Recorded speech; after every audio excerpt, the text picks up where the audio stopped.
when you reduce the military aid to 700 million, our combat efficiency have been reduced to 40%.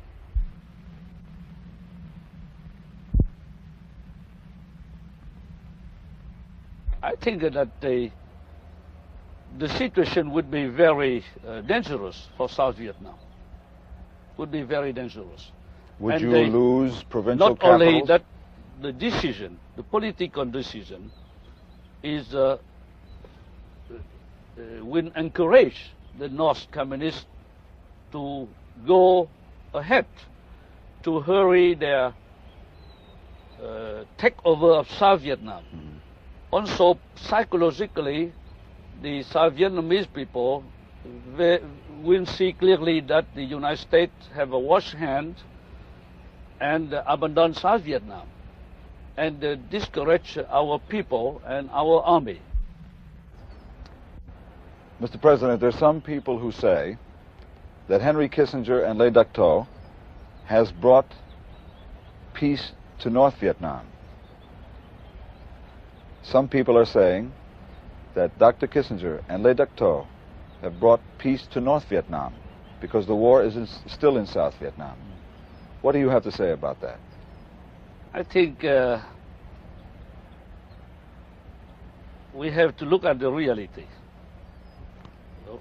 In reality, North Vietnam have complete peace. They have no more bombing. They have no more blockade.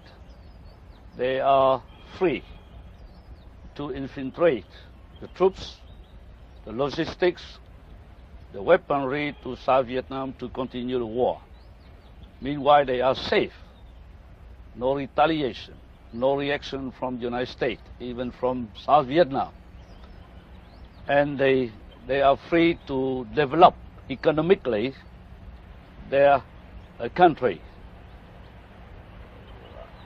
That in some sense it is just in the sense that only North Vietnam has a peace, and South Vietnam remain solely the victim of the war, and they are unpunished. The North Vietnamese are unpunished.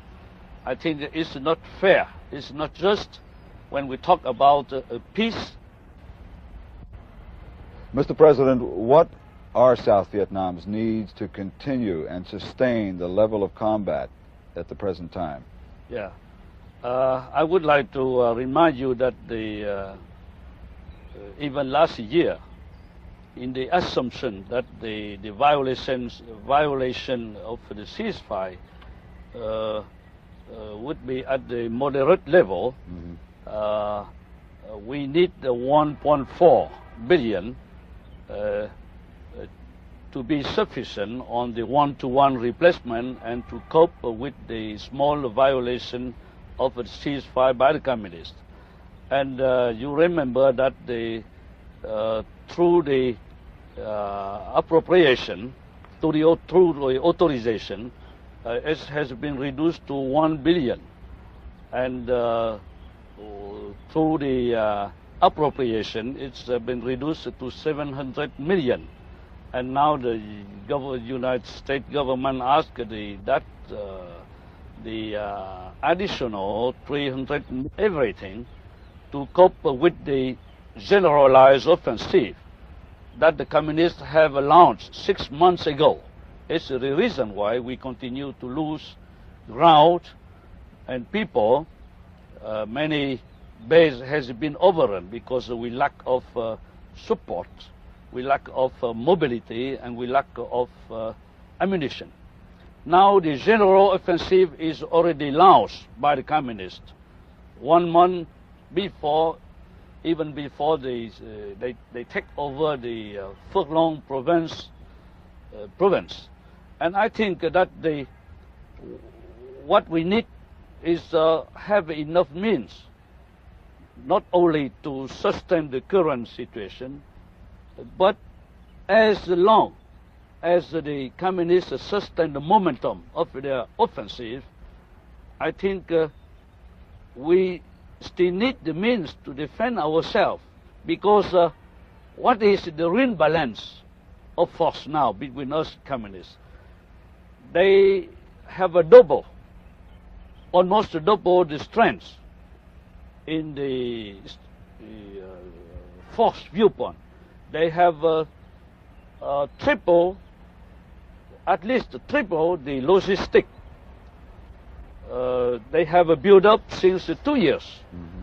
So we are now fighting against them from 1 to 3, and they are attacking us from 3 to 1. Mm-hmm. And in 1972, they could only sustain the momentum of their offensive for 3 months. Now they can sustain the momentum of their offensive for at least 1 year. So we have to foresee what happened from now on.